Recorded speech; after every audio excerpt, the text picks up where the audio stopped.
We spend our lives chasing noise, as if silence has nothing to say, as if life only matters when it's heard. But some places teach you differently, places where silence isn't empty. It's alive, in the wind through ancient mountains, in waterfalls falling from cliffs, in fjords carved by ice over thousands of years. This is Norway, the land of Vikings, a land where courage was once measured by the oceans you dared to cross. And from across the globe, riders traveled thousands of miles to be here, united by the road, bound by Brotherhood. This was the Norway Atlantic Ocean Ride. Ships on vigor of the waves are skimming barren summits to the verdant plains. Each horizon is a new beginning, rise and reign. Far from the fjords and the ice-cold currents, ravens soar over new frontiers. Songs and sagas of a fate determined, shields and spears. Vows of vigor of the thrill of plunder, pulled together for the clan and kin. Clank of hammers and the crash of thunder, bound within. Oh, oh, the echoes of eternity. Oh, oh, Valhalla calling me. Oh, love the strings of love's the strings of destiny. Valhalla calling me. Valhalla calling me.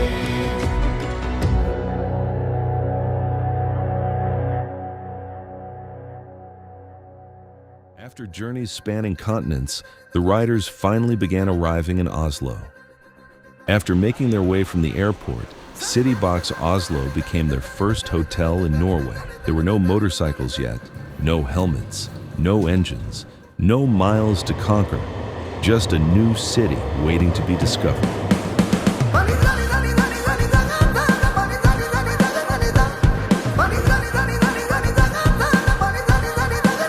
The team wandered through the streets of Oslo, discovering cozy cafes, tasting local flavors, and taking in the character of Norway.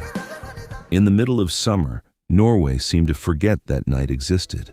Even as evening arrived, daylight continued to linger across the city, making time feel almost irrelevant.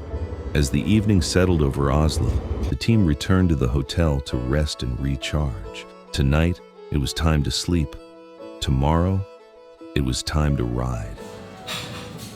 The morning began with breakfast, but conversations quickly turned into planning. Rao, what's the plan for today? 12 o'clock we are supposed to leave, get the bikes, 2 bikes from the city. Then 1:30 we go pick up the other 5 bikes from Draman. 4 o'clock we are meeting up to set up the bikes. 6 o'clock we have a meeting for the opening ceremony. 8 o'clock dinner. 10 o'clock go to bed. Good to see you, man. Hi. Finally made it to Oslo.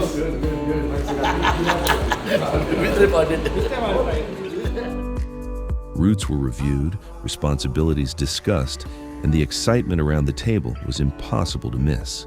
With the motorcycles available at 2 different locations, the team split into 2 groups. 5 riders headed to MCO Drammen, while the remaining 2 made their way to Yamaha Rental to collect the 7 motorcycles that would carry them across Norway. We're headed to MCO Oslo for Yamaha. We're going to pick up our 2 bikes first. So, let's go.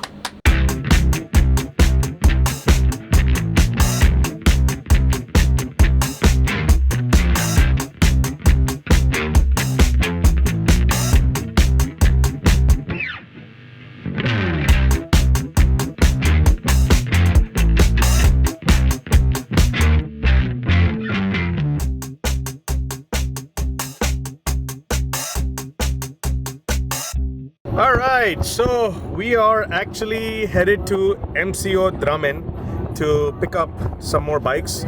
We just, this guy, he don't know how to drive in Norway, seriously. He doesn't. The car is way smarter than him. We've got people in the back, we got Obed by, we pull by, and they're gonna help us ride these bikes. We're gonna head back to Oslo Vikram taking us through that tunnel. The longest tunnels are in Norway.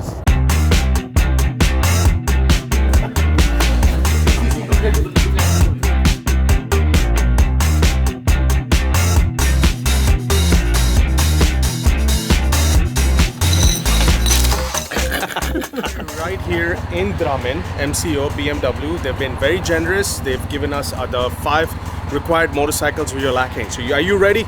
This way. So we have the GS 1300, which is going to be one of the bikes we'll be using for our camera videos as well, which is perfect. Got an F800, which is an amazing motorcycle as well. It's ready for off-roading if you need to as well. Then we have one of those mean, powerful machines, the M1000 Single R, which is really peppy and nice. And then we also have the XR, which is right here. It's also basically an S1000R. Same powertrain, but just a more comfortable ride with more wind protection. And then we have the Suzuki GT Plus down here. It's the 1000cc and the Underdog, which is an amazing motorcycle, great for touring purposes. Be surprised what power this can generate and how comfortable it is. So we're all excited. The riders are going to be riding this tomorrow. We're going to prep it up as well. We're going to put our stickers on it.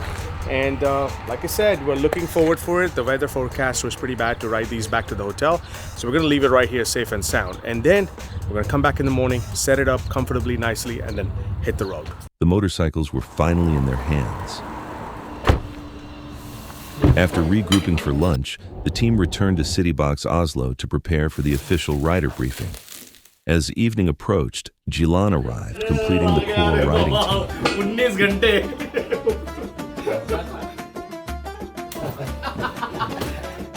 The briefing was more than just another meeting. Welcome to Oslo, Norway, the land of the rising sun, and the land of the Vikings. So this is our 11th longest ride. It was where the expedition came together. Led by Rao Jetty, the team reviewed the complete route, discussed safety protocols, and went through every detail that would matter once the wheels started turning. Later that evening, Prashant finally joined the group after an unexpected delay involving misplaced luggage and a passport mix-up at Munich Airport.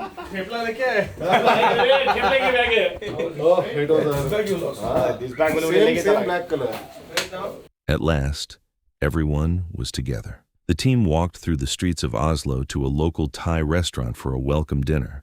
The night was coming to an end, and somewhere beyond Oslo, Norway was waiting. Because when the sun rose, the roads would no longer be waiting to be discovered. They would be ridden. Tomorrow, we wouldn't simply ride. We would begin a journey worth remembering. Day 1. Oslo to Geilo.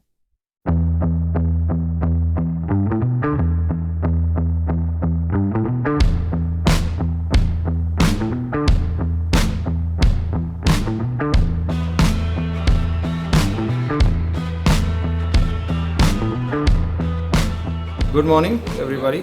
Today is the 26th of July, 2026. We are starting our Norway ride, Great Atlantic Bridge ride. Most of us have checked out. We are getting prepared to load up the vehicles. 2 bikes have already been picked up, 2 cars have been picked up. We're going to head to MCO Drammen now. We're going to pick up 5 bikes. If we leave Drammen by 9, we should be able to reach Geilo by 5. Morning arrived with a different kind of excitement. This was the morning when the Norway expedition would finally hit the road.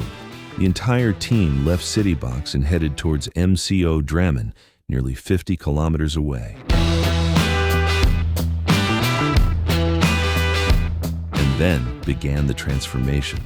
Flag mounts were installed, camera mounts were secured. Jetty Revellers decals went onto every motorcycle, while the support cars received their expedition branding as well. 7 motorcycles, 2 backup cars, 1 team. Everything that had existed on itineraries, maps, and planning sheets for months was finally standing together in one place. But before the engines could roar, there was something far more important to do. The journey began with a puja. Every rider stood beside their motorcycle, seeking blessings for a safe journey through the thousands of kilometers that awaited them. And then, with the Jetty Revellers anthem playing, Mr. Rao Jetty gathered the entire team for one final briefing. Rao Jetty was the captain of the day, leading the ride. I've got that lightning inside me, son of a god. I'm like a titan that's rising on just you one.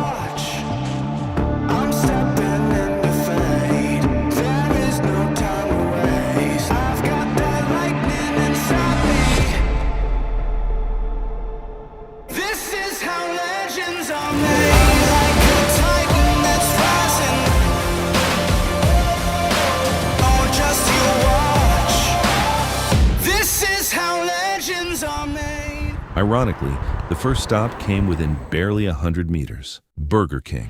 Everyone grabbed breakfast, shared a few laughs, and after one final check of the motorcycles, Jetty Revellers officially rolled out.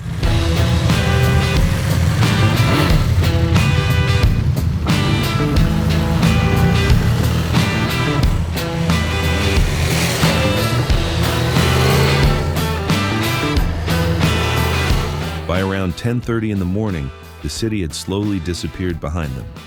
Ahead were narrow Norwegian roads cutting through endless green meadows, valleys, and landscapes that seemed to change with every turn.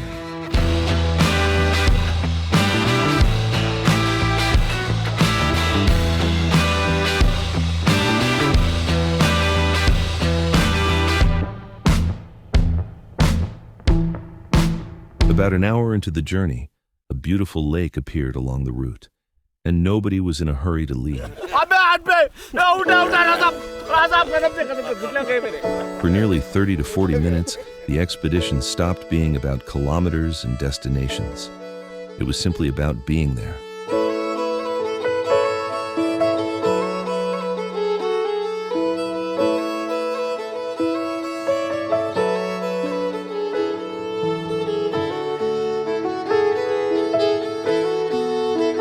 The landscapes continued to change as the riders passed through different terrains, forests, valleys, and winding stretches of road.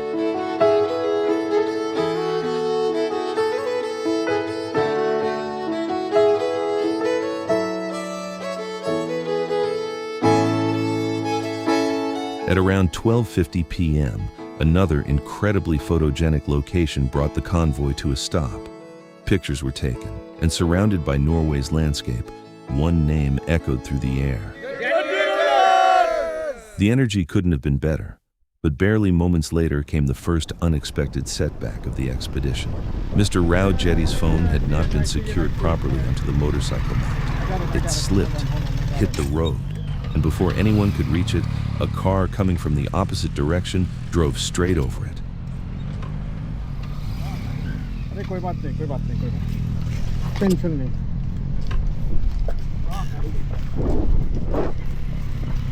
It's okay, it's fine. It's the camera's gone. Oh yeah. The phone was completely shattered. The team continued riding until the next short coffee stop, once again finding themselves surrounded by a beautiful view overlooking a lake. Coffee and buns arrived at the table, but the attention quickly shifted back to the damaged phone. Phone ऐसे गिरा है उसके ऊपर से Volkswagen car उड़ी मैं बोला रुक रुक रुक रुक लगी फोन की हालत ये हुई अरे फोन का कुछ नहीं होने वाला अभी ये फोन तो गया दी एंड इसका इंश्योरेंस है कुछ नहीं गए 5,500 dirham. There wasn't much else that could be done, so the damaged phone was packed away and the journey continued. Some are from India and some are from US. India, US, Canada. And you go to We're going to Christensen. Yes. Yep. Wow. Atlantic Bridge, and that we are crossing, going all the way to north. Wow. Another 50 minutes on the road and another short stop followed. By now, the team had already taken 3 or 4 breaks over a relatively short distance. We're having too many stops because of one guy. Now no more stops. 40 kilometers we are going. Some stupid guy in the group, always irritating. Mr. Jalan Patan Khan. He want to do susu, he want to do water, he want to do coffee. Always some excuse. But enjoying the weather, sometimes sunny, sometimes rains, sometimes very good cloudy weather. Everyone blaming me because they don't want to open their mouth. So this time, everyone agreed on one thing. The next 40 kilometers would be covered without stopping. The convoy rolled out again, this time maintaining its rhythm through the beautiful Norwegian countryside until eventually reaching a petrol station that would become their very late lunch stop. It was already around 4:15 p.m. The motorcycles were parked, everyone finally sat down for food, and along the way, conversations with fellow bikers added another little memory to the first day on Norwegian roads. After lunch, there was still distance left to cover, and this time, there would be no more interruptions. For almost 2 hours, the riders stayed on the road, kilometer after kilometer, turn after turn, until at around 6:20 p.m., the convoy finally entered Geilo. Their first destination of the expedition had been reached, and waiting for them wasn't just another hotel. Their stay for the night was at a ski resort in Geilo, surrounded by the mountains and landscapes that make this Norwegian town such a popular winter destination. Finally reached up here. We are in Geilo. First day's ride is completed. 250 kilometers. It's really chilly up here. It's a ski resort. We are in, you can see the ski slopes up there. After a long first day on the motorcycles, it was exactly the kind of place everyone needed. Then, slowly, the team began gathering downstairs at the restaurant. Drinks were poured, stories from the day started coming out.